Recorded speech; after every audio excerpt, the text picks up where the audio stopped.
Hi ಎಲ್ಲ ವಿದ್ಯಾರ್ಥಿಗಳಿಗೆ educate Karnataka ಚಾನಲ್ಗೆ ಸ್ವಾಗತ. ಸೆಕೆಂಡ್ PUC ಪ್ರಿಪರೇಟರಿ ಎಕ್ಸಾಮ್ ನಡೀತಾ ಇದೆ. ಈಗ ಪ್ರಿಪರೇಟರಿ ಎಕ್ಸಾಮ್ ನ ಆನ್ಸರ್ ಪೇಪರ್ ಇವ್ಯಾಲ್ಯೂಯೇಷನ್ ಎಲ್ಲ ಆಗುತ್ತೆ.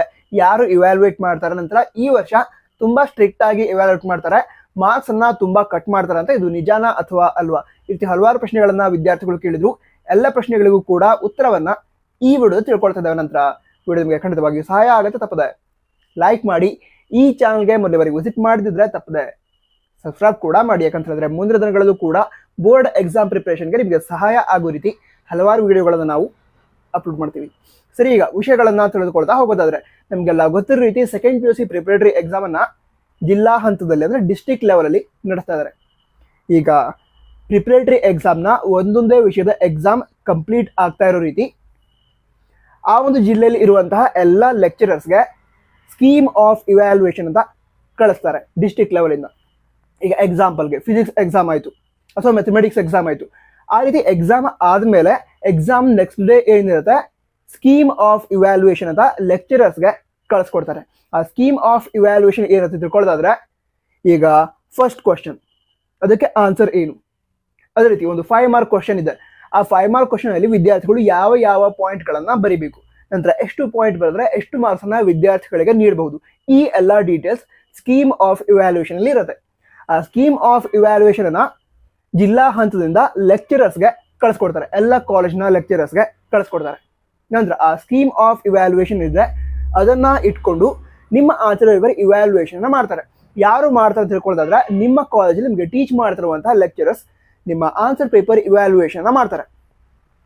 ಅಂದ್ರೆ ಈಗ ಇಂಗ್ಲಿಷ್ ಸಬ್ಜೆಕ್ಟ್ ಅನ್ನ ಟೀಚ್ ಮಾಡಿರುವಂತಹ ಲೆಕ್ಚರರ್ ನಿಮ್ಮ ಕಾಲೇಜಿನಲ್ಲಿ ಇರುವಂತಹ ಎಲ್ಲ ವಿದ್ಯಾರ್ಥಿಗಳ ಇಂಗ್ಲಿಷ್ ಪೇಪರ್ನ ಚೆಕ್ ಮಾಡ್ತಾರೆ. ಅದೇ ರೀತಿ ಅಕೌಂಟೆನ್ಸಿ, ಎಕನಾಮಿಕ್ಸ್, ಹಿಸ್ಟ್ರಿ, ಕನ್ನಡ, ನಂತರ ಬಯಾಲಜಿ ಎಲ್ಲ ವಿಷಯಗಳ ಆನ್ಸರ್ ಪೇಪರ್ಗಳನ್ನು ಕೂಡ ನಿಮ್ಮ ಕಾಲೇಜಲ್ಲಿ ಇರುವಂತಹ ಲೆಕ್ಚರರ್ಸೇ ಚೆಕ್ ಮಾಡ್ತಾರೆ. ನಂತರ ತುಂಬಾ ಸ್ಟ್ರಿಕ್ಟ್ ಆಗಿ ಚೆಕ್ ಮಾಡ್ತಾರಾ? ತುಂಬಾ ಸ್ಟ್ರಿಕ್ಟ್ ಆಗಿ ಚೆಕ್ ಮಾಡ್ತಾರೆ. ಯಾಕಂತ ಹೇಳಿದ್ರೆ ಈ ಪ್ರಿಪರೇಟರಿ ಎಕ್ಸಾಮ್ ಆದ್ಮೇಲೆ ವಿದ್ಯಾರ್ಥಿಗಳು ಫೈನಲ್ ಎಕ್ಸಾಮ್ ಅನ್ನ ಫೇಸ್ ಮಾಡೋದಿದೆ. ಸೊ ಈಗ ಪ್ರಿಪರೇಟರಿ ಎಕ್ಸಾಮ್ ಅಲ್ಲಿ ಕರೆಕ್ಟ್ ಆಗಿ ಚೆಕ್ ಮಾಡಿದ್ರೆ ವಿದ್ಯಾರ್ಥಿಗಳಿಗೆ ಏನಾಗುತ್ತೆ ಅಂತ ಹೇಳಿದ್ರೆ, ಅವರು ಎಲ್ಲಿ ಮಿಸ್ಟೇಕ್ ಮಾಡ್ತಾ ಇದ್ದಾರೆ ಅದು ತಿಳಿಯುತ್ತೆ. ಅದನ್ನ ತಿಳ್ಕೊಳ್ಳೋದು ತುಂಬಾ ಇಂಪಾರ್ಟೆಂಟ್ ಆಗಿರುತ್ತೆ. ಯಾಕಂತ ಹೇಳಿದ್ರೆ ಪ್ರಿಪರೇಟರಿ ಎಕ್ಸಾಮ್ ಮಾರ್ಕ್ಸ್ ಅನ್ನ ಎಲ್ಲೂ ಕನ್ಸಿಡರ್ ಮಾಡಲ್ಲ. ಈಗ ಪ್ರಿಪರೇಟರಿ ಎಕ್ಸಾಮ್ ನಿಂದ ವಿದ್ಯಾರ್ಥಿಗಳಿಗೆ ನಾವು ಎಲ್ಲಿ ಮಿಸ್ಟೇಕ್ ಮಾಡ್ತಾ ಇದೀವಿ ಅಂತ ಗೊತ್ತಾದ್ರೆ ಅವರು ಆ ಮಿಸ್ಟೇಕ್ ಅನ್ನ ತಿದ್ದುಕೊಂಡು ಯಾವುದೇ ಮಿಸ್ಟೇಕ್ ಆಗದೆ ಇರೋ ರೀತಿ ಫೈನಲ್ ಎಕ್ಸಾಮ್ ನಲ್ಲಿ ಆನ್ಸರ್ಸ್ ಅನ್ನ ಬರೀಬಹುದು. ಸರಿನಾ? ಅದಕ್ಕೋಸ್ಕರನೇ ಏನ್ ಮಾಡ್ತಾ ಅಂತಂದ್ರೆ, ಈ ಪ್ರಿಪರೇಟರಿ ಎಕ್ಸಾಮ್ ಏನಿದೆ ಅದರ ಕ್ವಶನ್ ಪೇಪರ್ ಕೂಡ ಡಿಫಿಕಲ್ಟ್ ಇರುತ್ತೆ. ನಂತರ ಆನ್ಸರ್ ಪೇಪರ್ ಇವ್ಯಾಲ್ಯೂಯೇಷನ್ ಕೂಡ ಸ್ಟ್ರಿಕ್ಟ್ ಆಗಿ ಮಾಡ್ತಾರೆ. ಯಾಕಂತ ಹೇಳಿದ್ರೆ ವಿದ್ಯಾರ್ಥಿಗಳ ಫೈನಲ್ ಎಕ್ಸಾಮ್ ಪ್ರಿಪರೇಷನ್ ಚೆನ್ನಾಗಾಗ್ಲಿ, ವಿದ್ಯಾರ್ಥಿಗಳು ಫೈನಲ್ ಎಕ್ಸಾಮ್ ನಲ್ಲಿ ತುಂಬಾ ಚೆನ್ನಾಗಿ ಪರ್ಫಾರ್ಮೆನ್ಸ್ ನೀಡ್ಲಿ ಅಂತ ಈ preparatory exam answer paper evaluation ಕೂಡ ಸ್ವಲ್ಪ ಸ್ಟ್ರಿಕ್ಟ್ ಆಗಿ ಮಾಡ್ತಾರೆ. ಅದಕ್ಕೋಸ್ಕರ ಆನ್ಸರ್ ಪೇಪರ್ ಇವ್ಯಾಲ್ಯೂಯೇಷನ್ ಸ್ಟ್ರಿಕ್ಟ್ ಆಗಿ ಆಗತ್ತೆ. ಮಾರ್ಕ್ಸ್ ಕಡಿಮೆ ಬಂದ್ರೆ ಅಂತ ಟೆನ್ಷನ್ ಮಾಡ್ಕೊಳ್ಬೇಡಿ. ಚೆನ್ನಾಗಿ ಪ್ರಿಪೇರ್ ಆಗಿ ಪ್ರಿಪರೇಟರಿ ಎಕ್ಸಾಮ್ ಕೂಡ ಬರೀರಿ. ಅದಂದ್ರೆ ಪ್ರಿಪರೇಟರಿ ಎಕ್ಸಾಮ್ಗಿಂತ ಹೆಚ್ಚು ಮಾರ್ಕ್ಸ್ ನ ಎಲ್ಲ ವಿದ್ಯಾರ್ಥಿಗಳು ಕೂಡ ಫೈನಲ್ ಎಕ್ಸಾಮ್ ಅಲ್ಲಿ ಪಡೆದುಕೊಳ್ತಾರೆ. ಅಂದ್ರೆ ನಾನು ಕೂಡ ಟೀಚ್ ಮಾಡ್ತಾ ಇರ್ಬೇಕಾದ್ರೆ ವಿದ್ಯಾರ್ಥಿಗಳನ್ನ ನೋಡಿದ್ದೀನಿ. ಎಲ್ಲ ವಿದ್ಯಾರ್ಥಿಗಳು ಕೂಡ ಪ್ರಿಪರೇಟರಿ ಎಕ್ಸಾಮ್ಗಿಂತ ಹೆಚ್ಚು ಮಾರ್ಕ್ಸ್ ಅನ್ನ ಬೋರ್ಡ್ ಎಕ್ಸಾಮ್ ಅಲ್ಲಿ ಪಡೆದುಕೊಳ್ಳೋದು. ಆದ್ರೆ ಚೆನ್ನಾಗಿ ಸ್ಟಡಿ ಮಾಡ್ತಾ ಇರಬೇಕು ಫೈನಲ್ ಎಕ್ಸಾಮ್ ಬರೋವರೆಗೂ ಕೂಡ. ಅದಕ್ಕೋಸ್ಕರನೇ ನೀವು ಕೂಡ ಸಾಧ್ಯ ಆದಷ್ಟು ಚೆನ್ನಾಗಿ ಪ್ರಿಪರೇಟರಿ ಎಕ್ಸಾಮ್ ಅನ್ನ ಬರೀರಿ. ಪ್ರಿಪರೇಟರಿ ಎಕ್ಸಾಮ್ ಬರೆದ ಆದ್ಮೇಲೆ ನಿಮಗೆ ಎಲ್ಲೆಲ್ಲಿ ಮಿಸ್ಟೇಕ್ ಮಾಡ್ತಾ ಇದೀವಿ ಅಂತ ಗೊತ್ತಾಗುತ್ತೆ. ಆ ಮಿಸ್ಟೇಕ್ ಅನ್ನ ತಿದ್ದುಕೊಂಡು ಫೈನಲ್ ಎಕ್ಸಾಮ್ ಅನ್ನ ಬರೀರಿ.